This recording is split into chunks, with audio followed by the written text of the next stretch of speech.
Yes, I can. So I don't know that Dr. Zerlinger, so Dr. Lisa, will be here. I do have her update on PowerPoint. Would you like me to start there first? Yeah, that'd be great. Okay, let me share my screen. Give me just a minute. I'm like, I gotta find the right one.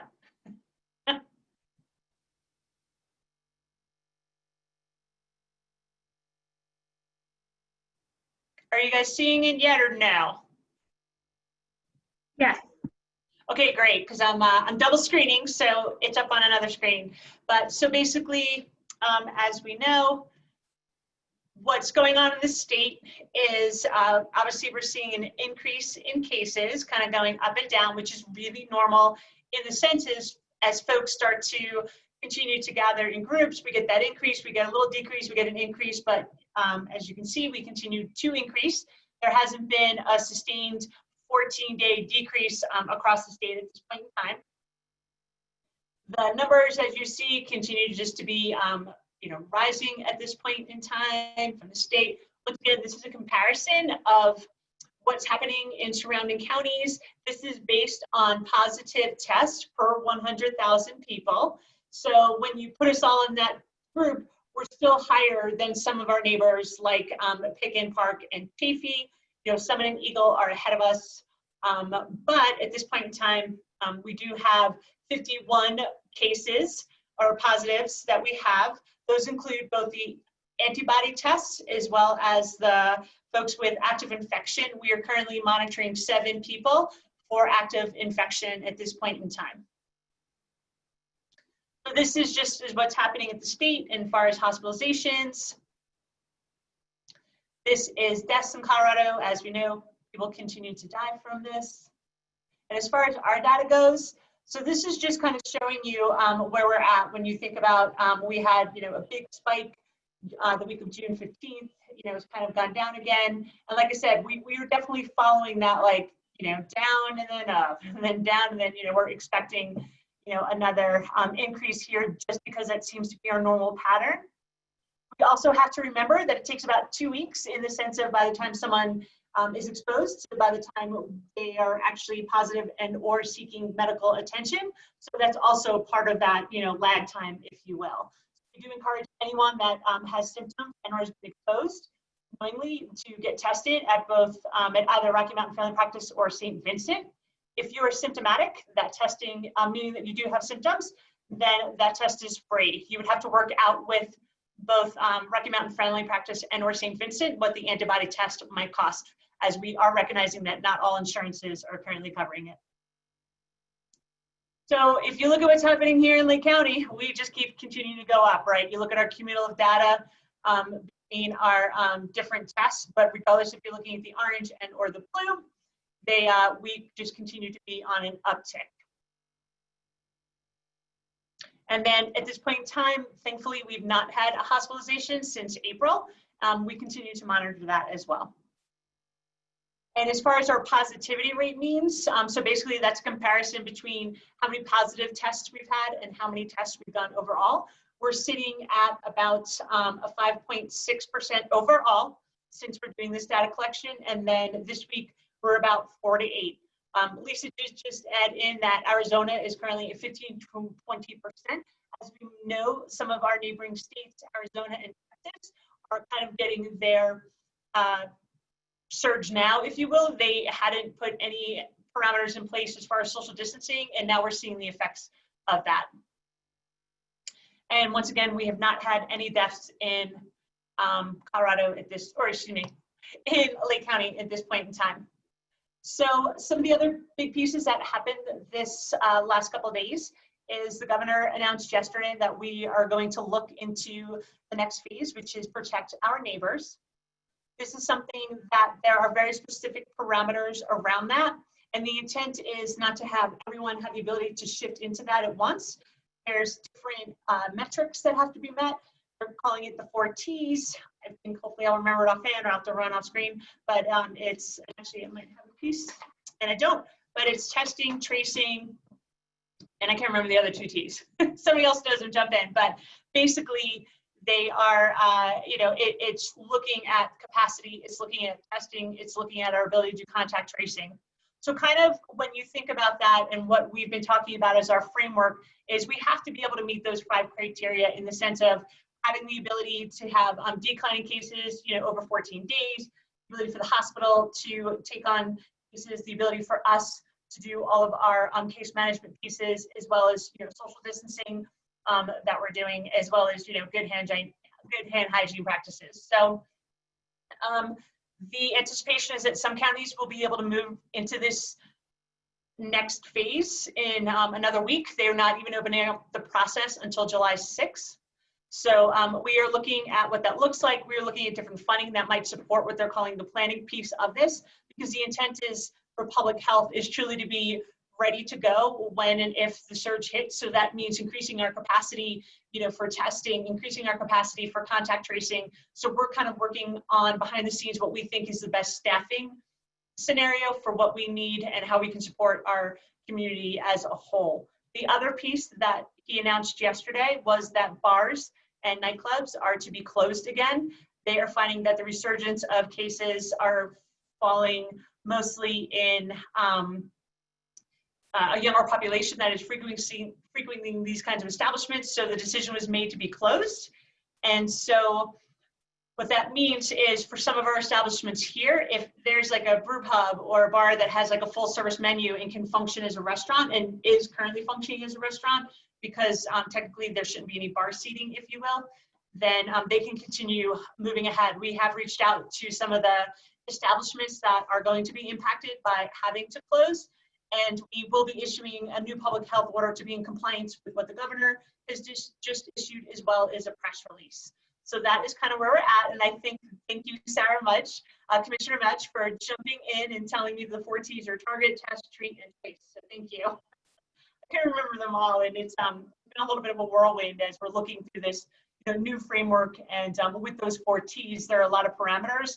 I don't know that I need to go into that here or share my screen on that unless there's questions around what that might look like. At point in time, we do not have the ability to move into that phase because of our high positivity rate, as well as some other moving pieces that just aren't established yet. And that is what I have.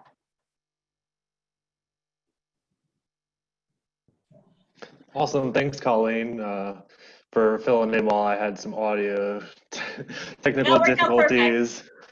No, it totally worked out perfect.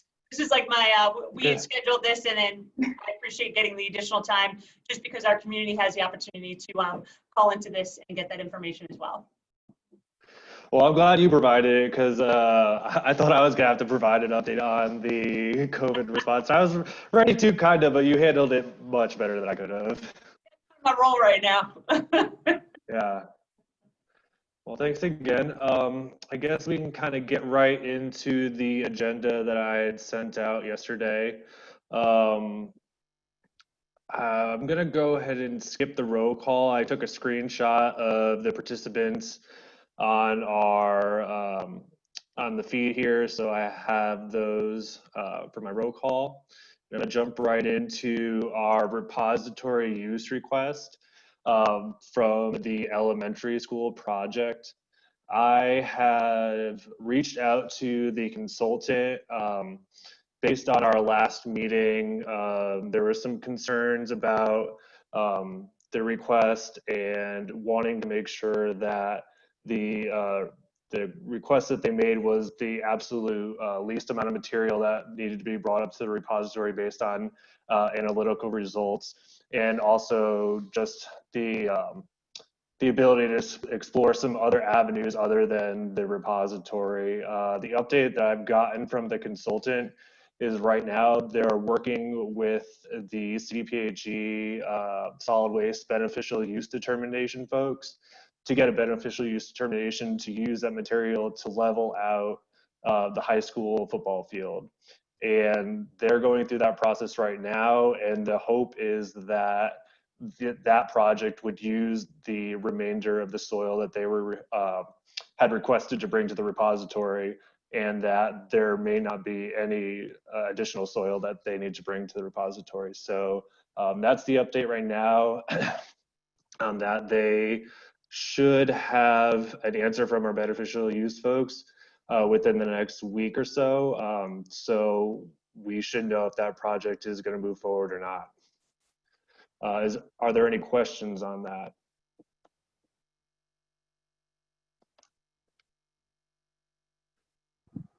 I don't think I have anything. Commissioner Mudge or Commissioner Glenn, do you have any questions on that? No, I don't think so. Yeah, and I think it's a good use for the soil. Their plan is to put a clean fill cap over the material that's brought over there. The level of the cap right now, I think our beneficial use folks are working with the consultant on how much clean fill should be put. Their original proposal was for, I believe, 6 inches of clean fill. My recommendation, and I believe Solid Waste's recommendation, will be for at least 12 inches of clean fill. So I think that's just the one piece that they're working out before they make that use determination. Okay, if there are no other questions on that, I guess we can keep on moving along down the agenda. Onto the IC public meeting discussion. During our last meeting, we had discussed the need for public meetings prior to voting on the proposed ICs for OUs 6, 11, and 12. We had kind of postponed those meetings during COVID. Lynn and I both think that an in-person meeting would be the most beneficial for that type of discussion. And as we're under no real time crunch to implement those ICs, I think that's the best move forward to kind of delay those public meetings until we can have in-person meetings, since it's really not a time critical need to implement those ICs. I'd kind of like your guys' input if you think that's acceptable to push those meetings back until we can meet in person, or if you think it is critical to have them prior to being able to meet again in person. I'm going to defer to Paul to see if he has a recommendation. Kyle, I think that's probably the best course of action for the immediate future. I suspect it's going to be a while before we're going to be able to meet face to face. Yeah, unfortunately, I do too. And right now, I know from Linda's planning, she had pushed the IC issue off until next year. And I think that's an adequate time frame to readdress the IC issue. I do know that there were some trustee interests in the ICs, and that's a meeting that I think that we could have via video conference or a conference call, just to alleviate some of those concerns. So if the trustees would like to schedule a meeting or have me schedule a meeting, we could certainly, I think that's something that we could at least do and kind of in the interim, and make sure that the trustees are all on board, any of those that might be affected by the ICs. Kyle, do you think that you could take it upon yourself to notify those trustees? Yeah, definitely. And I could reach out and kind of gauge their level of interest on having a smaller meeting just between the EPA, CDPHE, the county folks, and the trustees. I might suggest that you schedule such a meeting. Okay. And then just tell the trustees and the rest of us that would be interested that the meeting is occurring. Information. Okay. And Kyle, do you have the ability to schedule that for the trustee count? You're talking about the trustee council? yeah, so that's one thing that I wanted to kind of confirm with you guys, who would be the appropriate folks to reach out to schedule such a meeting. I'm With not sure if. Oh, go ahead, Sarah. As far as on our end or with the trustee council? Yeah, well, as far as the trustee council folks, I think it's been a little while since CDPHE has participated in those meetings. If you could I put me in will, touch with the appropriate person over there, I will start coordinating with them to schedule a meeting. I know, yeah, I know the River Restoration Project and Fish and Wildlife participate in that, Laura Archuleta and Greg Brunjack. So he has, Mhm. I think they might be the best people to reach out to first. I Okay. do not know. I think that's been, part of the challenge is that turnover and people may be coming on and off of that council. So Right.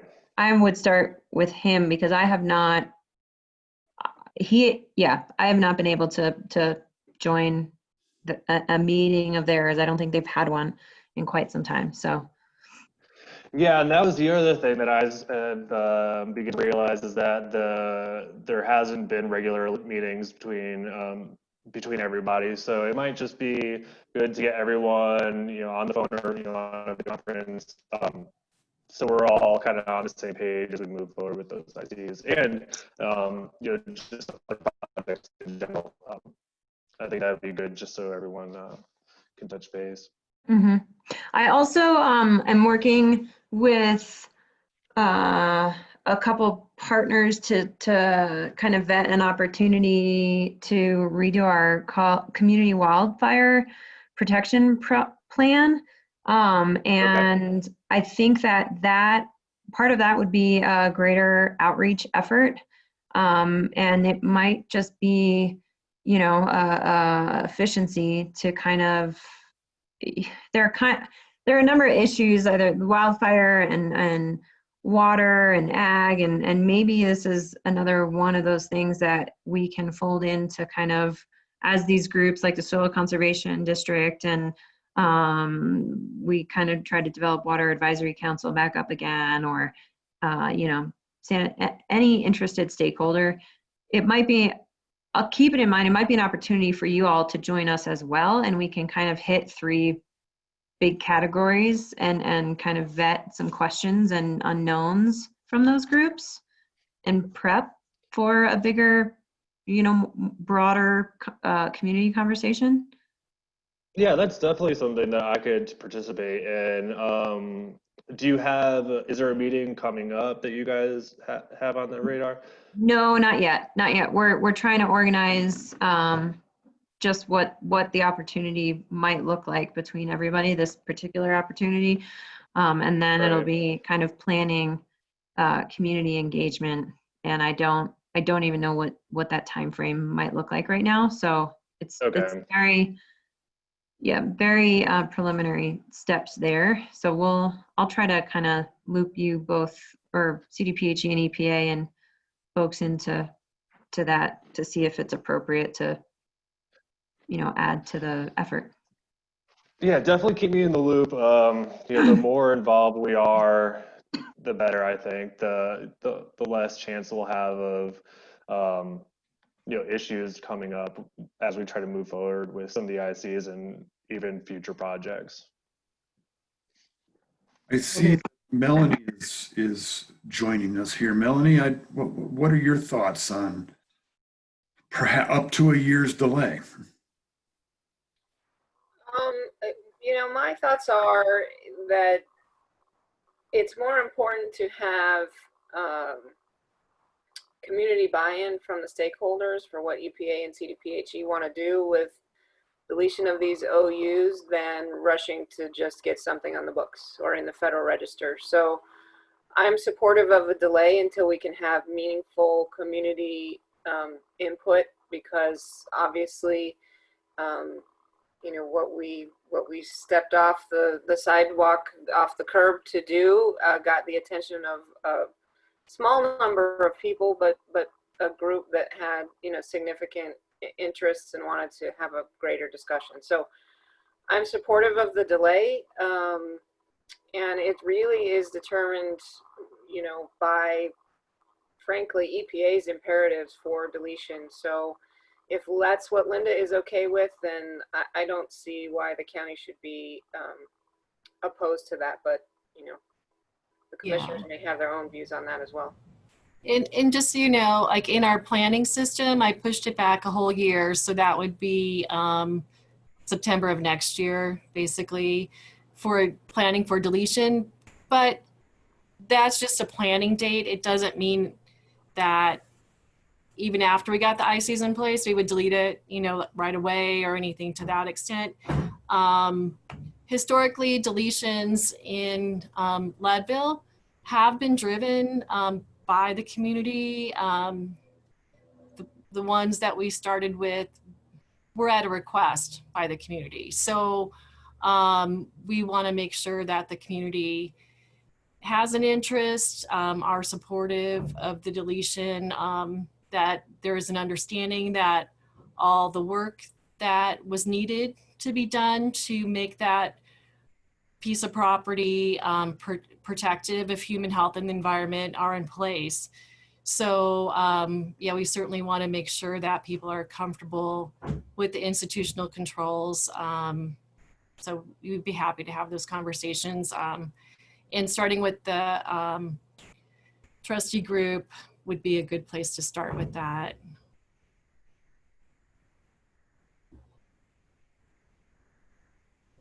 Yeah, definitely. Thanks for that, Linda.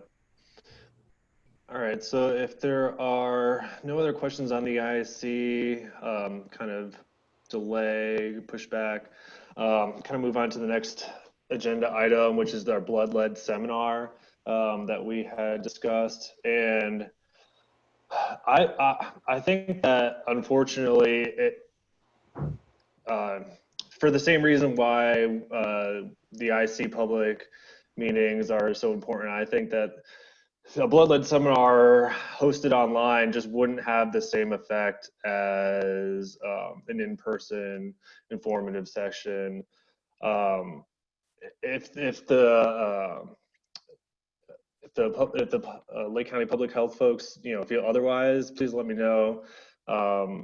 But personally, I think that, you know, trying to schedule something for, you know, like a video conference wouldn't have the desired effect of, you know, the same sort of outreach that we were hoping to achieve with kind of a public in-person seminar. What do you guys think?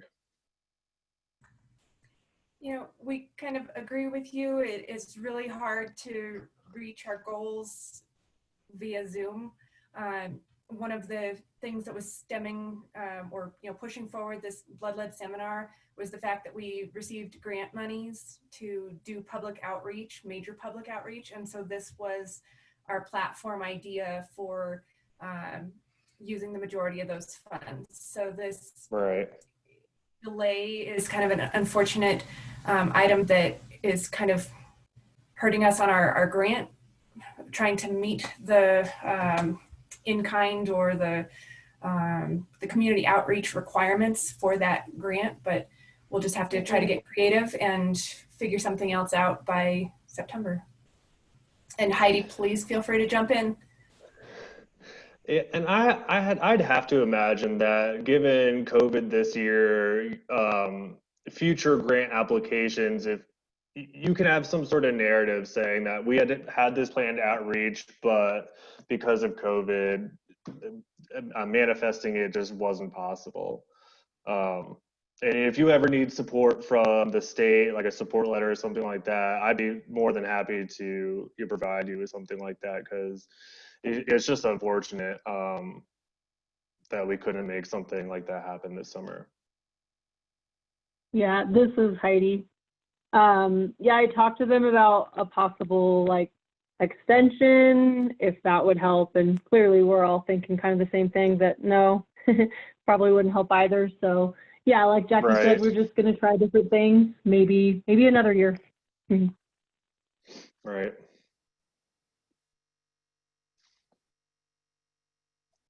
All right. So moving on to our next addendum, current blood lead levels to discuss. I believe that Heidi had sent out a Excel file with our most recent blood lead data. So this is Melanie. Before we start down that road, I just want to give the usual reminder. It looks like we've got some folks, maybe, you know, from the public and other groups that are outside of the LCCHP work group technically. So I just want to caution everybody to please not mention any identifying issues when discussing the blood lead level cases.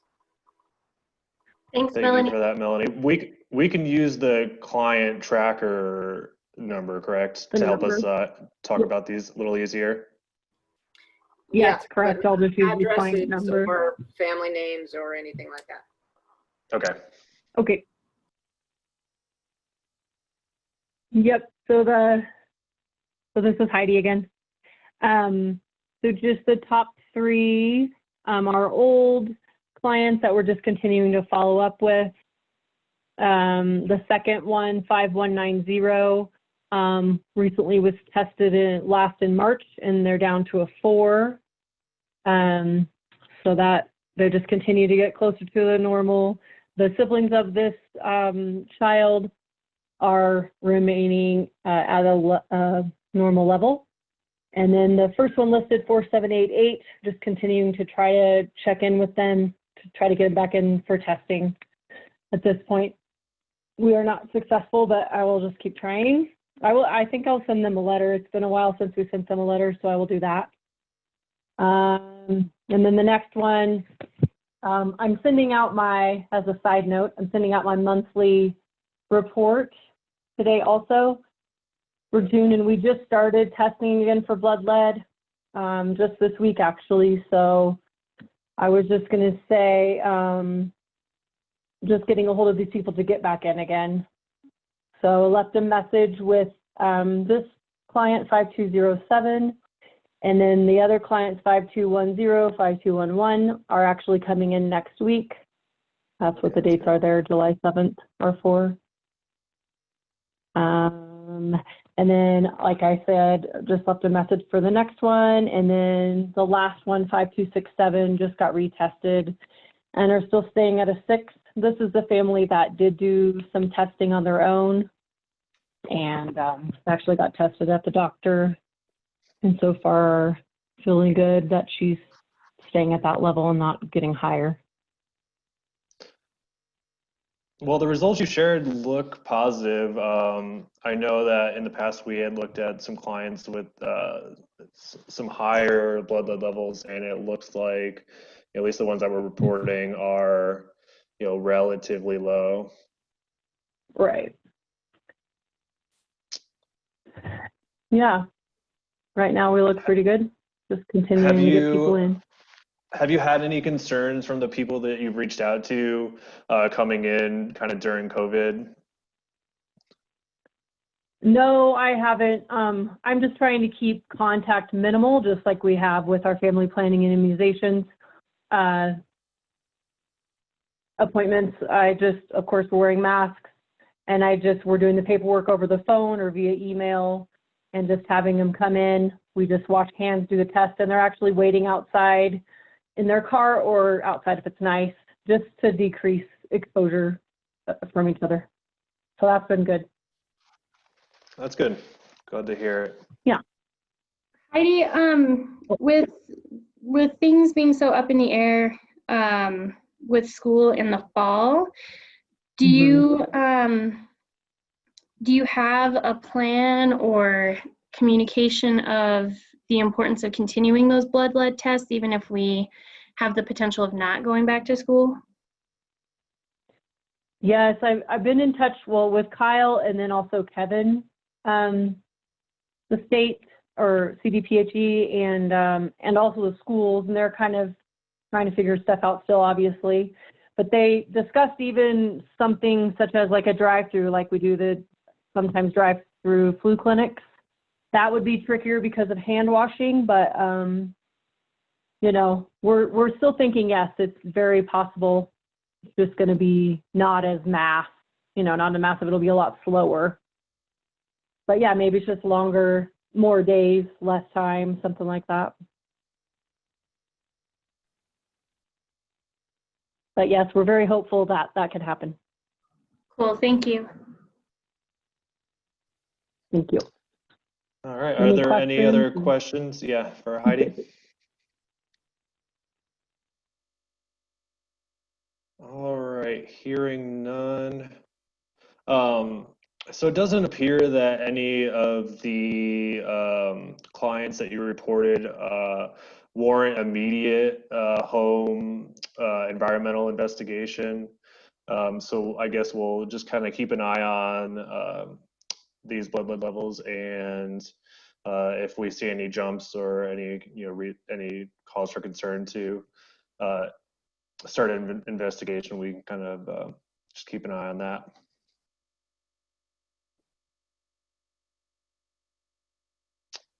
Alrighty, moving on. Any other items that the worker group would like to discuss? So Lake County Public Health Agency would like to bring up again the XRF gun that we have and the protocol for doing a county home assessment. In the past, we've brought this up before to the work group and let you know that it has been a cost that has to be maintained. There's licensing fees, there's certifications, and it is expensive to maintain, and we're just not using it enough, in our opinions, to warrant continuing to maintain that equipment. Also, the equipment, the radioactive particles in it have to be resourced every few years, and that's a major expense. So I think we are asking again if what it takes to amend the current protocols to just, I guess, remove the requirements for Lake County to maintain that equipment and have that as part of our procedures, the home risk assessment section. Yeah, and thanks for bringing that up, Jackie. I think that's certainly something that we can modify the work plan to kind of address.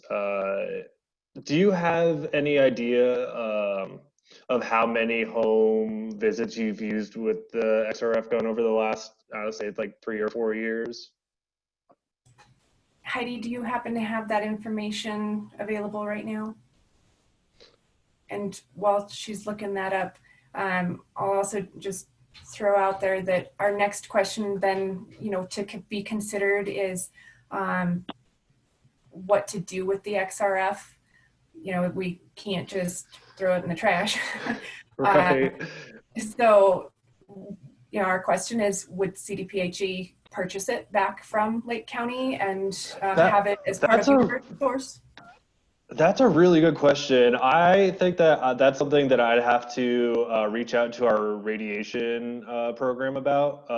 There might be a use on their side of things for it. I don't think for our program specifically, we would have a real use for it for the same reasons that you guys are kind of running into. It'd be used, so it would be used infrequently, and to maintain it, yeah, I don't know if that's something that we would necessarily do, but I'll definitely start reaching out to the folks in radiation to find out, what procedures you would have to follow just to kind of get rid of it, or B, if there's anyone that could potentially purchase it or something along those lines. Yeah, and I know that CDPHE's environmental, Jeff Lawrence's group. Do you know which group I'm talking about there, Kyle? No, not Jeff Lawrence. Oh my goodness, why can't I think of this? All right, I will reach out to Jeff Lawrence and his group directly then.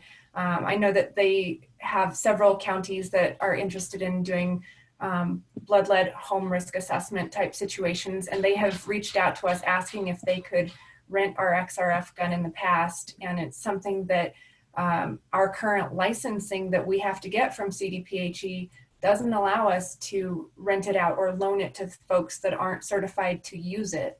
And so that's where, our thoughts are, if CDPHE is interested in purchasing the XRF from us and maintaining it, and then, they through their own licensing, create their own protocols for renting it back out to counties or something. That seems more appropriate than us trying to maintain it here in Lake County. No, I totally agree. And in terms of kind of filling in the gap that not having that XRF capability would create, we can definitely add in language to the work plan that would allow the contractor that we have in place that does our environmental and home investigations anyway, to have a work plan item that would essentially be like a very abbreviated investigation that would essentially be screening level data that would help us make a decision to move forward or not. Jackie, can you remind me, is the gun just obsolete? Or are there new methods now for thorough kind of assessment of in-home? No, absolutely not. It's still, very much used widely. It's just here in Lake County, we have a home investigation once a year, maybe once every 2 years. And Yeah. again, the radioactive source inside the gun, it continues to decay. There's no way to stop it from decaying. And therefore it needs to be resourced every few years, about every 4 years. And so that's costing about $5,000 every 4 years or so.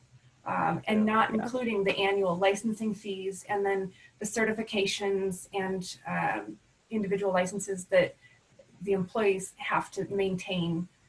It's just very cumbersome for the amount of use that we're not using it for. So would we hopefully give it to EPA and then they can source it out to folks who appear to be inquiring for use of the gun from us, and then we can also, better fit. What's that? I'm sorry. CDPHE, the CDPHE. Colorado Department of Public Health and Environment, specifically the Division of Environmental Health and Sustainability. Jeff Lawrence is the division director of that group. They have requested in the past that we rent out our equipment to other counties, and we haven't been able to do that under our current licensing. So it would be my strong recommendation that we see if CDPHE wants to purchase the equipment from us, so that under their own licensing, they can create their own protocol for renting that out to communities that would want to do that.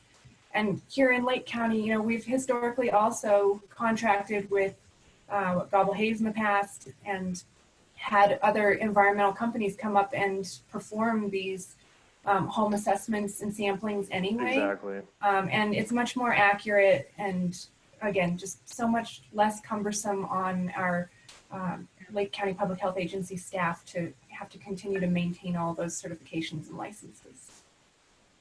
Yeah, and while you were talking, Jackie, I looked up Jeff's contact information. So what I'll do is kind of reach out to him and our radiation group simultaneously and start figuring out what options are available. That's great. Thank you very much for that consideration. And I'll make sure that I CC you guys on those communications so you're kind of in the loop as well. Okay, and then Linda and Melanie, is there a way to amend our specific Lake County protocol to just state, or I don't know, say that we're no longer offering those services in-house and that it would all be contracted out? How would that work? I'd have to look at the plan and just see what wording it says in there and see what we would need to do to it. So I'd have to look at that. Yeah, we can do that, Jackie. I'll take a look at the work plan and send a note out to everybody about how the amendment process works. If it specifies that level of detail, I just don't recall off the top of my head exactly what it says, but I'll take a look at that and send a note out to everyone. Thank you very much. And I have a copy of that work plan easily accessible. Do you want me to just send it out to the work group? Yeah, that'd be great. Okay. Yeah, and this was Heidi. I was just going to say that since I started a little over 3 years ago, we've used the gun twice. Oh, see yeah, that's perfect. That's kind of the information I was looking for. If it's only 2 or 3 times over the last few years, that's certainly something that we could have a consultant do if we're just looking for screening level data. Yeah, thank you. And it would be cheaper over the long run too, to be honest. So Kyle, with Jeff Lawrence, would it be if we gave them the gun, would they like agree to come up twice a year on call if we needed them to? Like, can we like arrange something like that? I think I just have to start asking the questions because I really don't know. I don't know what the RAD licensing process looks like. I don't know how easily transferable or I just don't know what that licensing process looks like, and I don't know what type of funding CDPHE might be able to allocate right now for a purchase like that. So I think I just need to start asking the questions and reaching out to some of these folks to get a picture of what options we have. Okay. So I have a question. Hey, Jackie, have you looked into any of the quick test type lead sampling that's out there? I mean, I know some of them are super hokey, but there are some that have been approved by EPA, for example, for their RRP program. And you don't have to maintain an XRF gun. It's basically a colorimetric type of test or some other kind of, wipe sampling. If you want to have an internal capacity to be able to do something at a very base level, just to give you a, arm's length sort of thumbnail view of, might I have an issue here or not? Have you looked into any of those resources? We have. Oh gosh, it was several years ago when Lynn, oh my goodness, now I can't even think of it. Lynn Nickel was one of our employees. Lynn and I had worked with CDPHE and a couple other groups to do presentations on our lead home assessment program that we had. And that was back when we did have several home assessments that we did in a row. And we're kind of having other counties that were very interested in what we were doing and how we were doing it. And some of those lead wipes and they are kind of like almost like a little chapstick type thing. You pop the top off and you can wipe it on the wall to check and see if it comes up positive for lead. We have experimented with those in the past and they've got their good sides and their drawbacks. Like you said, it's just very, very basic screening level. And I think that we can really achieve a lot of that through our questionnaires and personal one-on-one talking with the folks. And what we've found over the years is, when we've had a home investigation, we ended up having to contract out to Gobble Hayes anyway, or whomever it was, to come in and do that extra screening. And it was just much more cumbersome than is necessary for the very few numbers of investigations that we're doing. Sure.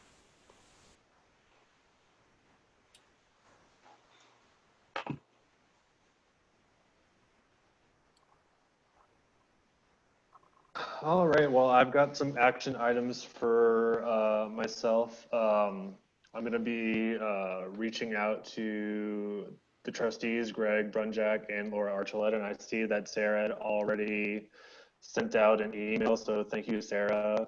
I haven't had a chance to read it, but I will read it as soon as we get off this call. And other action items will be to start inquiring about what our options are for the XRF gun. Are there any other items that the group would like to discuss?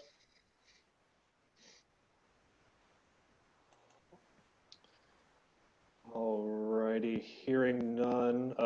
Next thing on the agenda is to schedule our next meeting.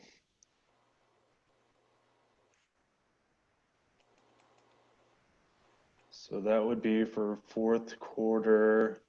I'm just trying to pull up my calendar right now. So since we did this meeting kind of barely in third quarter, I'm I would suggest doing it also early in the fourth quarter. So that would be sometime early October.